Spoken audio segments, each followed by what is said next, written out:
Welcome everyone to Dropkick DiSKussions presented by Sportskeeda. I'm host Korey Gunz along with wrestling expert Tom Colohue. And Tom, the coronavirus hasn't started us from doing the podcast this week, at least not yet. Well, that's the best thing about doing a podcast. You can basically do it from your own home. So even if worse comes to worse, we'll still be here every week. Yeah, here's hoping. As long as it doesn't, mutate and the CDC tells us it can start being transmitted through, I guess, radio waves or speaker headsets, I think we'll be safe. Let's not speak that into the world, shall we? Well, let's get started with tonight's episode and first talk about what we saw this past Sunday at the Elimination Chamber. Solid event, I think on paper, probably came off on TV probably a little bit better than most people thought looking at the card on paper. But the big thing you got to take away from the event was the domination showed by Shayna Baszler. She wins the Women's Elimination Chamber match, and as I said, in dominating fashion, really solidifying her push going into WrestleMania and her match with Becky Lynch. What did you think of the Women's Chamber match as a whole and the way that Baszler was booked on her way to WrestleMania? Well, with Shayna Baszler, they don't have much time to really build her as a force to be reckoned with. She was, of course, originally supposed to be winning the Royal Rumble, which would have really solidified her as a big deal to the casual viewership they've got on Raw, whereas maybe not that many people have heard of her on there because not that many people will watch NXT compared to watching Raw. So they needed something big to solidify her. The Bite was meant to do that. This was meant to do that as well. Now that they've changed the Royal Rumble winner to be Charlotte Flair instead, they needed a big, shocking moment. They have a couple now to really establish Shayna Baszler, because really this is for Becky Lynch as much as anything.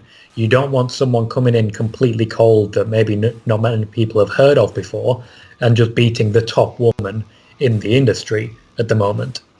So this really sets up Baszler. Asuka didn't look too strong in defeat, but ultimately the wrist injury will sort of stand her in good stead in that regard.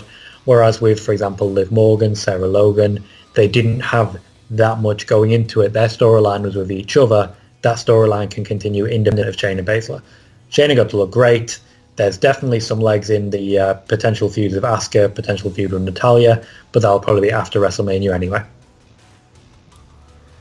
There were some reports online, and I do have to say, even watching it live on Sunday night, it did seem like that the crowd got a little bit disengaged with the match. I get the way that Baszler was booked and why she needed to look so strong, but it did seem like that it kind of took the crowd out of the match just to sit there and watch Baszler dominate competitor after competitor in the match, and especially considering that it was the main event, it was the last match on the show, it did seem like it came across a little flat to the live audience. Anything that you've heard as far as the crowd reaction to the match, and do you think that they maybe could have booked Baszler in a better fashion, that she still looked dominant and strong but maybe gave a little bit of a better main event performance instead of something we've seen kind of a la Ronda Rousey when she first busts on the scene where she's just mowing over her competition?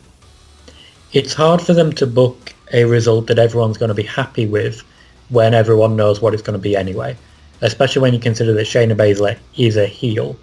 You're supposed to hate her, and once again, they have very little time to make you hate her, so they're making sure they really do it. They certainly could have changed things slightly, I think, and I think our colleague Rick Ucchino from Sportskeeda has said a few times that he feels the sections where they were waiting for pods to open just lasted a bit too long, and the crowd maybe turned on it in that regard. But I think if people were leaving early, as some reports have been, it could simply be a case of they knew what the result was and not necessarily how they would respond to that result.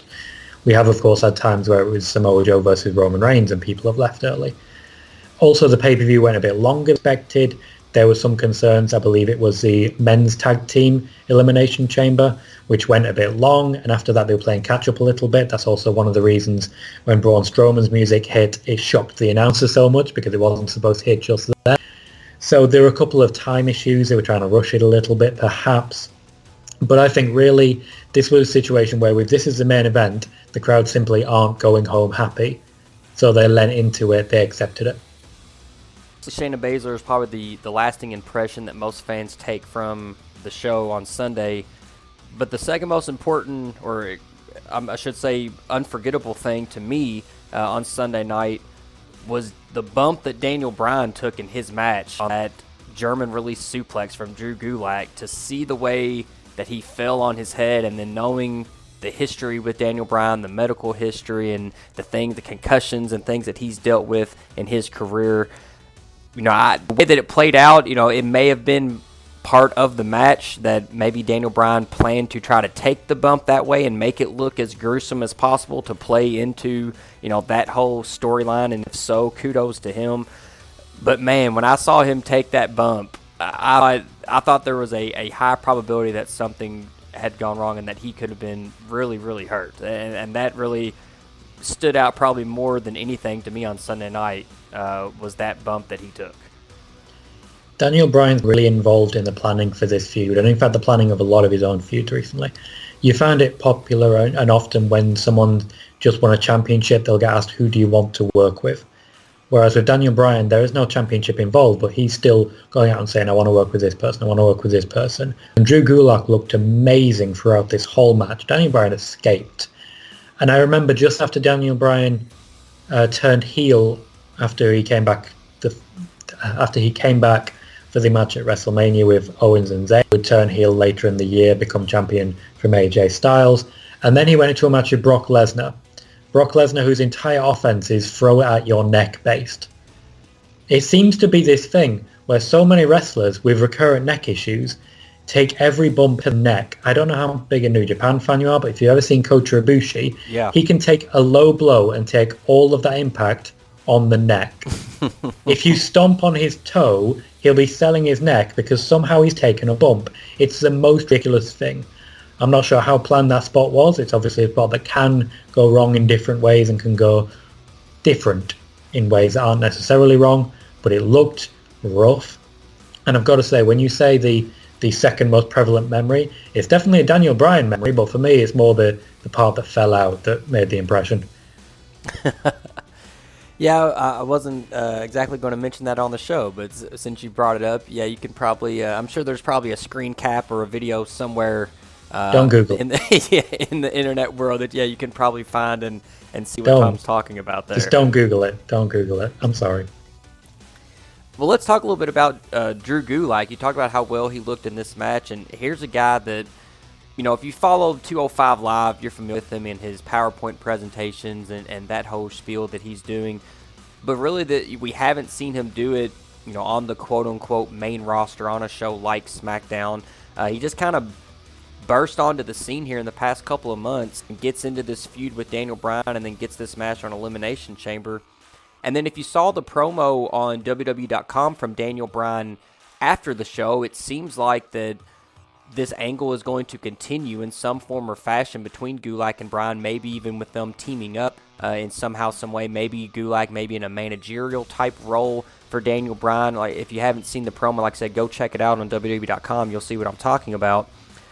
But is Gulak a guy that was handpicked by Daniel Bryan to have a program with, and a guy that maybe Daniel Bryan felt deserved a crack at the big time, so to speak, and so asked to have this feud with him and say, hey, let me see if I can make this guy? Absolutely, he was. Drew Gulak's story has actually been very interesting. He essentially started on 205, and there was the whole PowerPoint presentation thing. I still believe he's never finished a PowerPoint presentation, and on that day, I will certainly be cheering along with everyone else in the building. But from there, he essentially flat Steve a little bit. He was Enzo Amore's sidekick for a bit. A move to NXT really pushed him to it. A match with Matt Riddle, very similar to this one with Daniel Bryan, is what really made him stand out. What convinced the WWE to put the championship on him.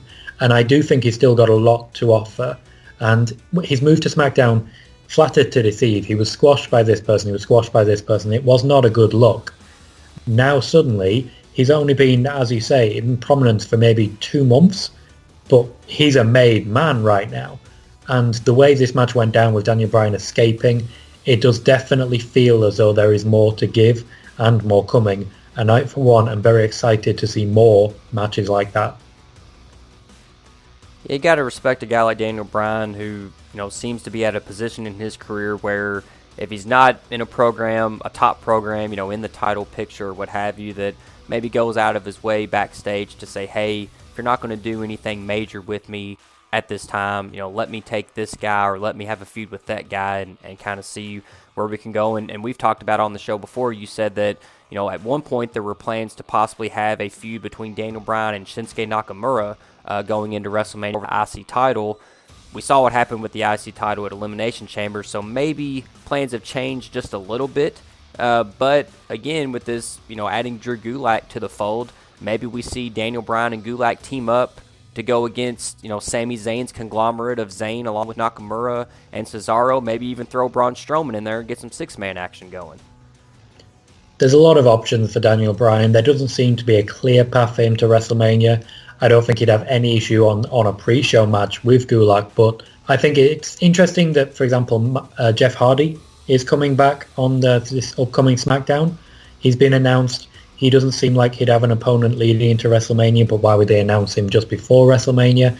So potentially we could see some element of Hardy Bryan. We could, of course, still see Bryan Nakamura. There's a world of options, and when it comes to the talent level of Daniel Bryan, they're all very good options. So there's options for a tag team match, and I feel with quite a lot of the wrestlers that potentially could be involved, it's going to be a real busy WrestleMania. They might have to group up just to get on the card. As I mentioned, Elimination Chamber on paper may not have seemed like that exciting of a show. I do think that it maybe over-delivered as far as people probably thought they were getting on paper as opposed to what we saw on the show. But really overall, being the last kind of big stop until WrestleMania, outside of the Undertaker appearance, really wasn't much here to see as far as major implications for WrestleMania other than Baszler winning the chamber to get a shot at Becky. But like you said, everybody knew that was coming. So that, to me, that doesn't really count as something noteworthy other than, hey, we got the formality out of the way of giving Baszler the number one contender spot. Now we can move forward. So in that aspect, in your opinion, were you a little bit disappointed in the fact that the Elimination Chamber wasn't more of a cornerstone show in the build-up to WrestleMania itself? Or were you happy with what we got and think that it kind of served its purpose? Honestly, I was quite happy with what we got. I think it needed a little bit of a lower expectation to go into it. This was very much that wasn't the standard sports entertainment element. It was a wrestling show, and the WWE aren't really known for that anymore. But Saudi Arabia and Super Showdown, they had all the big names and quote-unquote stars on that. A lot of people had Elimination Chamber off, just a lot of people.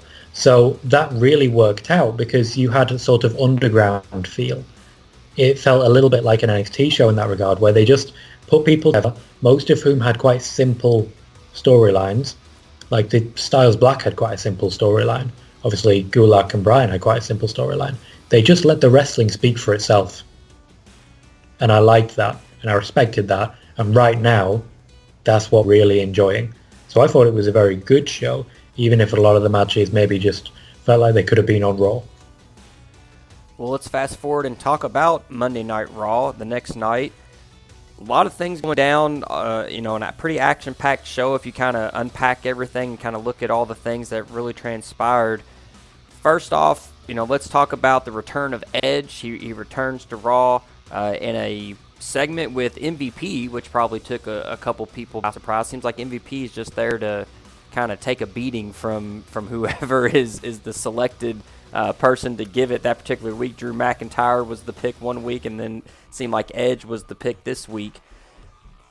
But I've got to say, this Edge-Orton feud, it's been almost a month. Outside of their interaction at the Royal Rumble, they haven't really had any physical contact, any physicality, and it still may be the best built feud so far going into WrestleMania over on the Raw side.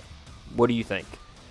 I completely agree. It's got such a natural intensity, and I think a lot of that's down to the history of it.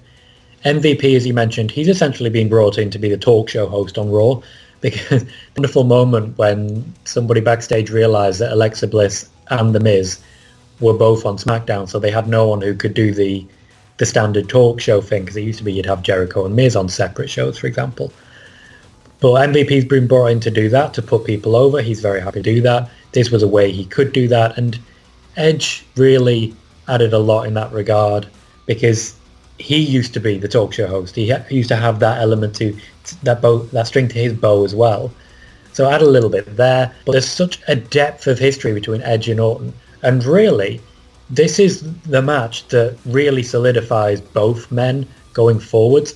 Orton has been involved in some really good storylines recently, some really interesting ones, and cut some really promos, which Orton isn't necessarily known for.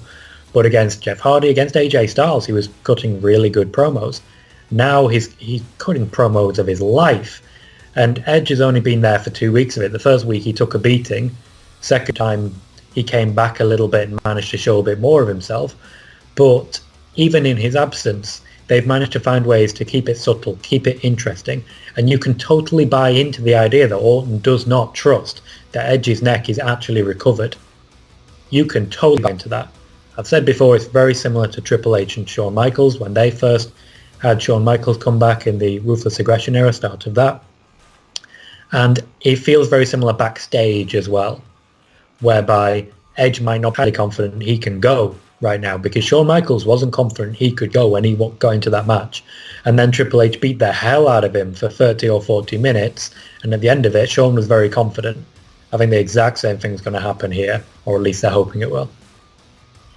Definitely looking forward to that match at WrestleMania and seeing what Edge and Orton do in the ring. Like you said, Orton, I think, is a consummate professional, probably still, even this far in his career, a little bit underrated as far as what he does in the ring and the character that he plays, the stories that he can tell, and obviously everybody's going to be excited to see Edge back in the ring. Before we move, I do want to make just ask you about a small note. During that promo with MVP, he alluded to creating a group or creating a stable, Edge to be the first member of that group before he, caught the beat down. Is that something that we're going to see moving forward? Are there plans for MVP to create kind of his own stable on Raw, or was that just something that they created for the sake of the promo, just to give it a jumping off point so they could get to the ultimate payoff, with Edge and the Concerto? MVP was originally brought back just to appear at the Royal Rumble. They then decided that, we'll bring you and we'll give you a match. So they brought him in, they gave him a match. Then they decided, we'll bring you back and we'll have you talk. So his role has sort of grown and grown. At the moment, there are no plans to give him a faction of any sort, but he keeps alluding to that himself, and it's something he's pushing for, and it's something that could really work. You could see him with someone like Bob Lashley, for example, although that doesn't work at the moment because of Lana. But there are quite a few people, unfortunately, on Raw and on SmackDown who don't feel that confident with a microphone in their hand. MVP could do them in the world of good, and he's pitching that. I don't think it's a bad idea. How about our frustrated Ricochet? That could work. He's not a man known for his mic work himself, and obviously he's on a down right now. Something like that could actually lift him up quite well, just because it creates a little bit of a buzz, and it could add a little bit more attitude to him. Attitude obviously is a word that's well known in wrestling, but that little bit of different, that little bit of edge, that little bit of growth of a character could be very beneficial, because Ricochet, fortunately, has not been able to show much of his personality so far. Let's move on to another segment of Raw. We saw the official confirmation of something that we talked about on the show and felt was coming for a while, which was AJ Styles and The Undertaker apparently going to go one-on-one at WrestleMania. AJ comes out and issues the challenge. But probably the shocking thing to fans was the quote-unquote shoot-style interview that AJ used to set up the challenge for The Undertaker, calling out The Undertaker's real name, calling out his wife, Michelle McCool, using her in the interview. No one really had done this before with The Undertaker character. We've seen incarnations of Undertaker where he was more, I guess, human, like the American Badass character. He hasn't always the Prince of Darkness, type character. We've seen him become humanized at times in his career, but I've never heard anybody use his real name and reference his real family life in a promo or in a feud. What did you think of this direction that the WWE has taken with this storyline as far as setting up AJ Styles against The Undertaker in this fashion and kind of breaking that fourth wall, and setting this up for WrestleMania? it always disappoints me when someone has clearly been given scripted lines to say and scripted catchphrases. Always it happens with John Cena. AJ Styles said it, Drew McIntyre said it, your time is up, my time is now. Constantly. Everyone says that. With The Undertaker, you say this has never happened before. Unfortunately, but I have to give you some examples that go way, way back. I remember a time when Ken Shamrock called out The Undertaker and said to him, Mark, you've gone too far. You've gone too dark. Way back in the Attitude Era. This has happened with Bray Wyatt. Where are you? Undertaker ran away from Brock Lesnar. The time when Triple H was saying to him, dead man, in the back, we've always talked to, we've always been honest to each other and said, when the time comes to hang it up, we will say it to each other's face. That's not talking to The Undertaker. Undertaker's wife, his previous wife, pinned DDP in the middle of the ring. DDP was here for a long time. The Undertaker behind the curtain, as it were, has actually been used quite a lot. It happened a little bit in the feud of Roman Reigns, and it happened last time John Cena faced The Undertaker at WrestleMania. He came out and he challenged The Undertaker, where are you? And he was saying, you're at home with your wife and things like that. This is how people summon The Undertaker now. It used to be some massive dark ritual and, you know, sacrifices and calling down lightning. Now you just mention his wife and he pops up.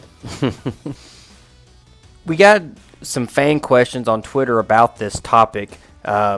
One of the questions that was tweeted to us said, with how things are lining up, was the whole Undertaker and Michelle McCool deal a work? And they are referencing the tweet that we talked about on last week's show about Michelle McCool seemed to be a little bit frustrated or felt disrespected that she wasn't included in a top 45 women wrestlers or divas in the WWE. She was initially included on the list, and then the Undertaker's official Twitter account tweeted out his displeasure as well, and then that list was ultimately updated to include Michelle McCool among others. Do you think that now, seeing where they're going with this angle with AJ Styles, do you think that that was kind of a precursor to this, that maybe that was going to be used for storyline purposes, or do you think that that really was just the Undertaker actually, in a rare moment, expressing his personal beliefs or personal frustrations on social media? I think it's certainly possible. I mean, stranger things have happened. At the same time, personally, I think this is a shoot that's being kayfabed. You see this quite a lot where something happens and then the WWE will kayfabe it because people are talking about it. People are interested. So I think that's more likely to be the case. But still, it's certainly possible. We don't see The Undertaker tweet a lot. So I'm not entirely sure it's The Undertaker running that account, let's be honest. Sure. It may be it's being used for storylines. And in the modern era, as it were, someone who doesn't have Twitter that's just crazy talk. You'd never get over if you were The Undertaker now, I tell you that. Faisal Khan on Twitter also tweeted us about this subject and asked, will this lead to the American Badass return? That's another theory that's been mentioned. No, from what I can tell from the promo and conversations that AJ Styles has had since, for example, on WWE Backstage, this is a, I want the real Undertaker situation. This is a, oh, you could be this, you could be this, but I want the real Undertaker. You know how it was. Kane had a thing about it for a while as well when the American Badass actually went away. You see this more and more. Really, he's challenging the real dead man and all that jazz, and what that entails essentially is the black hat and, you know, the real tough guy. It's a way of protecting himself as much as anything, because it's likely he'll lose this match and he needs to make sure that if that happens, it's to the actual dead man and not the American Badass or a half and half mix. Does this storyline on Monday, did it strike you a little bit too similar to the Orton Edge Beth Phoenix angle that they just ran the other week? It seemed like with AJ Styles calling out Michelle McCool and blaming her for the Undertaker to continue to wrestle and continue to come back. To me, it was the exact same view that Randy Orton cut on Beth Phoenix about Edge, saying that it was her fault that Edge kept coming back and she was an enabler. Is creative just at a loss for how to set up feuds if they don't involve somebody's wife? There's definitely some similarity between the promos. It could be that they went back to the well after seeing how well received it was. To be fair, when it comes to AJ Styles, do you remember the Samoa Joe feud? Yeah, same deal. Yeah, for some reason, AJ Styles just loves it when people talk about his wife. And maybe that's the case. Maybe he's just extending that love to someone else and talking about their wife. Maybe he's just trying to put the wife over. And to be fair, if we see Michelle McCool come back and we end up in some sort of magnificent mixed tag match, who AJ Styles' tag partner would be, but I'm certainly not complaining. That'd be different.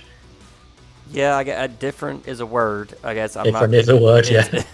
Just, I know, like you said, this is there have been times where the Undertaker, they've taken him out of that character, for storyline purposes and reference the fact, obviously we know, yes, he's not a zombie, he's not a dead man, he's a real person. We get that, but to me there is something. I'm sorry. Whoa! That is a dead man walking. I will have you know. Don't you be there with your storylines and your made up stuff. All right, I didn't mean to let a cat out of the bag or anything. Don't get me started on the Tooth Fairy and the Easter Bunny. No, but they're not real. Well, so all right, so we've got a real dead man then. So we've got the Undertaker. Dang it, he's the dead man. It's the mystique. It's the character.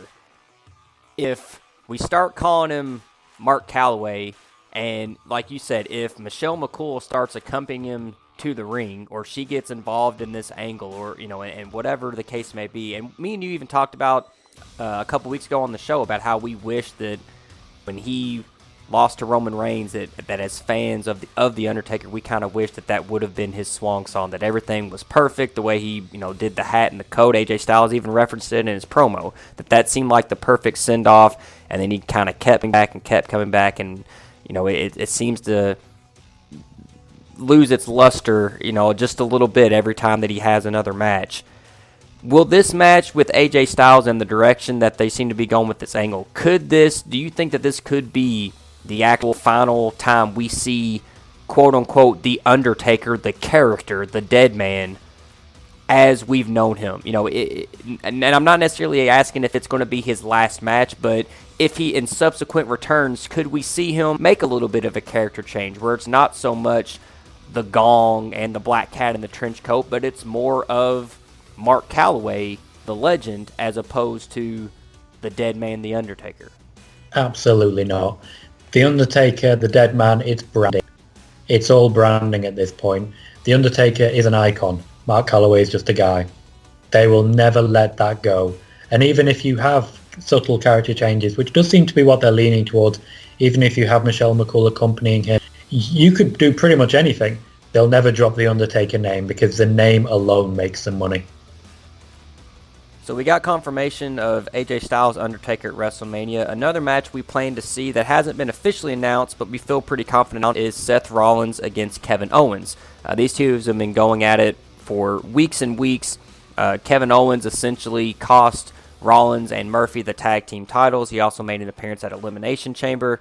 Seth gets his payback on Monday, taking down Owens and leaving him in lane at the end of Raw. The feud's been fine. It's been built up well. I think these two will have a great match if they're given time at WrestleMania. But the question I want to ask you is, how do you feel about Kevin Owens being presented basically, in my opinion, as Steve Austin light? Not only the fact that he's using the stunner, which I think is a mistake. I think it's too iconic of a finisher to let someone else use. Invariably they're always going to be compared to the person who used it first, in this case Steve Austin. But also just his character. He's coming out of the crowd. He's causing havoc. He's raising hell, as they used to talk about with Steve Austin. So it just seems like they are just patterning him almost too much after the Steve Austin character, all the way up to him using the stunner as his finishing move. What do you think of this direction that they've taken Kevin Owens here recently? And do you think it does him a disservice in the fans' eyes to basically make him a copy of Steve Austin and not let him just be Kevin Owens? Not at all. If you let him be Kevin Owens, then he'll be very similar to Steve Austin. And that's exactly what's happening. Kevin Owens is a huge fan of Steve Austin. He's been very open about he's taken advice from Steve Austin. and he has Steve Austin's blessing to use the stunner. Steve Austin has in fact helped him with how he's delivering it, really endorsing him in that manner. So while yeah, there are definitely some similarities to Steve Austin, and some people may feel aggrieved that it's not really up to the same standard, when you are that genuine in your love for someone, you really deserve to be able to say this person was an inspiration to me, and as a result, I've modeled myself on this person. There's nothing bad about that. Also, to be fair, the move towards a more Steve Austin element is no different to the typical Kevin Owens we used to get. Constantly talking, constantly entertaining by doing things on the weapon, making people laugh in the middle of house show matches. That was always something Steve Austin did a lot of. So while maybe the stunner might be considered a bit much by some people, it's something that Austin's happy with, it's something that Owens is happy with, and it always gets off. I don't think it's disingenuous at all. I think he's being incredibly genuine and really does love the man, and I think Steve Austin has a lot of respect for Kevin Owens as well. We'll see how much further it goes. I think Kevin Owens has a lot more to his game, and I think he's taken a little bit of time to really settle himself sort of politely into his face role. He's happy as he is, Steve Austin's happy, and the fans seem to be very happy with it too. Drew McIntyre is going to challenge for the WWE Championship against Brock Lesnar at WrestleMania, we know. Didn't see much in the way of that feud development. Obviously, Brock was not on the show on Monday. But the one thing we did see Drew McIntyre do was effectively retcon Eric Rowan's cage. All the social media uproar last week about the giant spider that Rowan pulled out of his cage after all these weeks of build-up and teasing. We finally get the big reveal that what's in Rowan all along was this huge, fuzzy, mechanical spider, apparently. And then this week, Drew takes the ring steps to it and smashes it, effectively, you would think, killing off the spider that was in it and maybe even the cage gimmick altogether. What did you think of Drew smashing the Roman's cage on Raw and like I said, kind of retconning that? And was that something that was planned all along, or was it something that maybe the writers thought, hey, this didn't go over well last week like we thought, so let's just scratch that and start over? I wouldn't necessarily say that this was planned the whole time. It did seem to be that they had the cage idea but didn't actually plan beforehand what was going in. They didn't seem to think that far ahead, and yeah, it disappointed a lot of people. They built it for too long. But I think we need to look at Eric Rowan as a general character right now, and he's having a very similar trajectory to Ricochet. I apologize if you can hear a lot of noise in the background. It started to hail at 10 o'clock at night, and it is battering my windows. So I don't know if you guys can hear that, but it's quite intense on my side. I'll try and push through. No, it's coming through. So yeah. Yes, watch those windows. Eric Rowan has been a very interesting character as what they've laid out with him. They didn't seem to have much of a plan in place when they initially gave him the cage gimmick. They seemed to give him the cage and then try and work out what was in it later on. And it has disappointed people. But I think we need to look at Eric Rowan at the moment in a very similar vein to how we're talking about Ricochet. I know he's not getting this in because he's a heel. But what is happening is that since Royal Rumble, when he was eliminated quickly by Brock Lesnar, he's been on the receiving end of 2 losses from Aleister Black. He got beat by Drew McIntyre here. He's on a very downward trajectory. Drew McIntyre last 2 weeks really started to recapture attention. I was hoping to see him against Rowan as sort of an element that could get it back into going. It seems like with Lashley, they started to rebuild him towards Brock Lesnar and get him away from Lana a little bit. So we could still see a Lashley. Eric Rowan was a perfect example of someone they could throw against Drew McIntyre, who could elevate him, give him someone, at least a moderately decent name to beat, and get that train going again. We talked about at Elimination Chamber that Shayna Baszler made a statement in the ring in the Chamber match, and on Monday we got the counterpoint to that. Becky Lynch came out, cut a really strong promo on Baszler, and pretty much set the table for the match at WrestleMania. You know, the insults started to fly. Match is on, and Becky Lynch seems ready to go for this challenge from Baszler at WrestleMania. What did you think of the promo, and is this Becky Baszler match, is it the real last money match left in the women's division. I know there may be an argument made for Charlotte and Rhea Ripley, but that's happening at WrestleMania too. So once WrestleMania is over, are we kind of out of ideas for money matches for the women's division until someone like Rousey comes back? At least until there's a shake-up or something changes. There's obviously a couple of names that could still come back. Rousey's one of them. Nia Jax is another one, even though she's supposedly booked for SmackDown. So there are a number of possibilities, even though at the moment, Becky versus Baszler is ditch effort, as it were. It's the last one. This promo really brought out the best in Becky Lynch, and I feel this program against Shayna Baszler has really brought out the best in Becky Lynch. Much like Ronda Rousey did, certain people really bring out the best in Becky Lynch, and it just adds that element of excitement. This was an extremely good promo. She really knew exactly where to hit people, exactly what she needed to say. The crowd were really behind her the whole time. With everything that happened with Baszler, it's added a ground of positivity behind Becky Lynch. The fans want to see her take Baszler down because they don't like Baszler. I don't see it happening, unfortunately. I think this is going to be Baszler's night. Before we move on from the women's division, I do want to make one note. Paige has been announced to make her return to SmackDown. Not an in-ring return, but she's going to be on SmackDown on Friday night. But that brings me to my question, talking about money matches. Anything you've heard or any possibility that this return by Paige could actually lead to some type of in-ring activity at WrestleMania, either a comeback match or maybe, a tag match? I've heard rumors online that maybe she gets a match with Bayley at WrestleMania. Anything you tell us about Paige's return to SmackDown this week? To my knowledge, Paige has not been cleared, and there is no intention to clear her at this time. I think people may be getting a little bit overexcited. With Daniel Bryan, it was a long time for him to come back. It was even longer to come back. It will not be very long if Paige was coming back now. It's not impossible that it could happen in future, and I know a lot of people are very excited by the idea, but at the moment, she is there to act in a general manager capacity, because with Bayley, the match they had planned was always going to be Sasha Banks, and then an injury to Sasha Banks meant that wasn't happening, and then there were delays and other things which have gone wrong, and they didn't really estimate how strong a support Naomi would get when she was coming.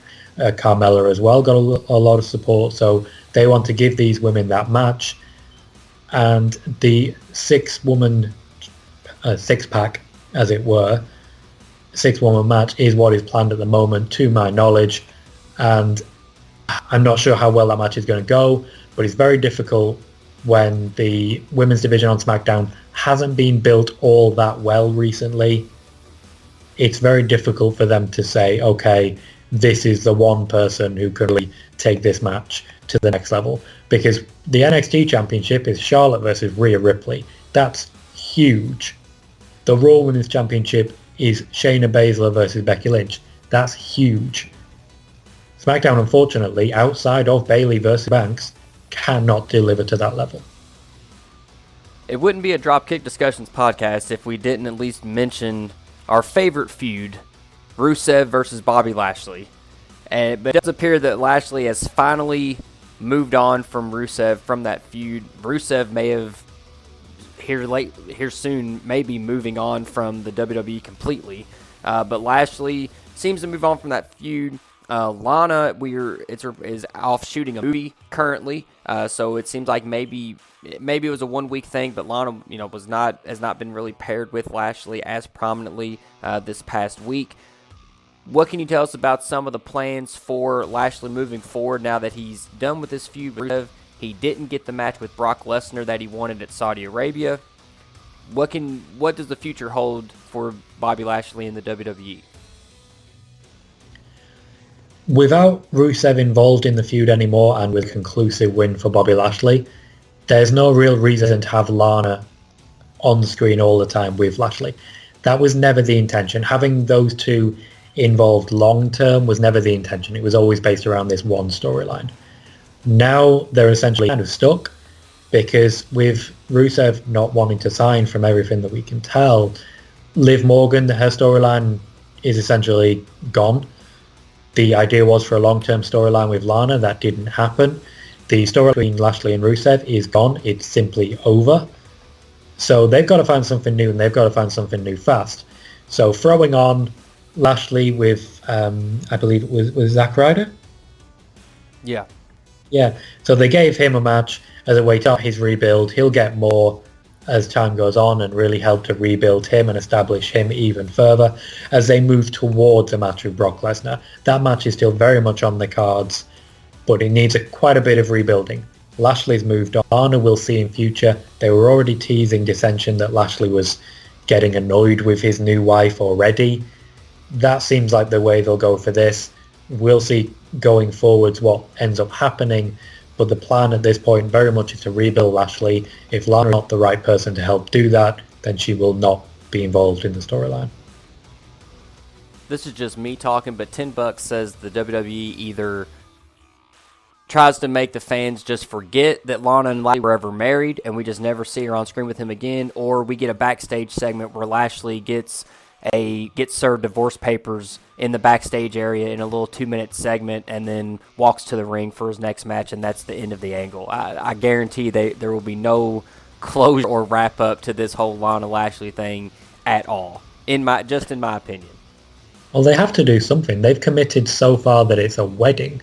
That's a pretty big commitment. I know, but I wouldn't put it to say, hey, if we just don't show Lashley and Lana together for 4 weeks, the fans will just forget that they're married and we'll just move on. They will, I would imagine, if they're seeking to end this particular storyline and this particular wedding, they'll just make up something like the priest was never an official priest or something, and that's why he was tackled by security. The priest was Eric Bischoff in makeup. That's it. It's null and void. That complete new storyline that no one's ever seen before. It was just Eric Bischoff in makeup, and he'll pull the mask off randomly. It'll be great. It'll be great. We'll wrap up our Raw reaction with another Twitter question that we received. Why is the 24/7 championship being defended in the ring and not everywhere else, as the name implies? They changed things a little bit with the 24/7 championship when Mojo Rawley won it. The idea was very simple. People are afraid to challenge Mojo Rawley for the title. Now Riddick Moss is the champion. That was a bit of a strange one. We haven't seen much of Mojo Rawley since. It seems to be that they're essentially continuing the exact same storyline. People are simply afraid to challenge Riddick Moss. Let's end the show on two news bits that probably couldn't be more on opposite ends of the spectrum, as far as something very serious and then something more on the fun end of the spectrum. We'll start though with a very serious issue, not only for WWE but also spreading worldwide. We joked about it in the opening, but and that's the coronavirus and its effect on WrestleMania. There are talks and even there's been some breaking news. We're recording this podcast Wednesday evening. It's about 6:15 p.m. Eastern Standard Time. So by the time you hear this podcast, there may have already been a decision made. But the city of Tampa has announced that they are going to decide tomorrow, on Thursday, whether WrestleMania will go on as scheduled. So we're kind of in uncharted territory here. And as I said, by the time you hear this podcast, the city of Tampa may have already made their decision and announced their decision for what they're going to do with WrestleMania. But what can you tell us as far as the percentages that WrestleMania is canceled? And if the city of Tampa prevents the WWE from having WrestleMania, what are some of the possible fallback plans that the WWE has in place for that exact decision? I did a full update on YouTube yesterday, Tuesday, depending on time of people hearing this, but it was on Tuesday, so yesterday at time of recording. But in a quick summary of everything I know, the WWE do want to cancel WrestleMania. However, they are planning contingencies. One of the main ones is that they would have essentially a closed arena. So they would have the empty arena, but they would still put the match on. Everyone wants to provide an actual show. There are definitely fears in the locker room that it will be cancelled. It does come down to Tampa and local government there, but the WWE are waiting for a decision, not necessarily from local government, but from the president's office. They will take President Trump's lead And that may in fact mean that they are willing to ignore local government decisions. They want to put on a show, and this is of course Vince McMahon, who famously made a point of having the first major gathering after 9/11. He wants to show, and unless the president comes down and says it's not happening, he will try and find a way to make it happen. It's uncharted territory in a lot of ways, and it's just, we'll see what happens. We'll keep an ear on it, and I'm sure that Tom and Sportskeeda will be all over that announcement tomorrow once officials meet and make a decision. Let's end the show on a little bit of a happier note. It also came out just yesterday that in a former NFL tight end, Rob Gronkowski, easy for me to say, Gronk, is apparently nearing a deal with WWE, and reports recently have come out and said that it may already be a done deal, and we could possibly even see him as early as this Friday on SmackDown. What could you tell us about the Gronk signing with the WWE? Will he be a full-time in-ring competitor? Is this just for a spot maybe at WrestleMania and doing some spot shows like that? Maybe a deal similar to Ronda Rousey? What can you tell us about Rob Gronkowski signing with the WWE? He's signing on to wrestle. He's signing on a deal similar to a Tyson Fury or a Cain Velasquez. And we should be seeing him very soon indeed.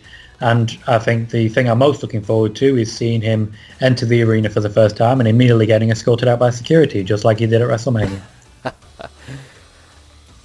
How jealous is Mojo Rawley going to be when Gronk comes in and probably immediately becomes a bigger star than he will ever be?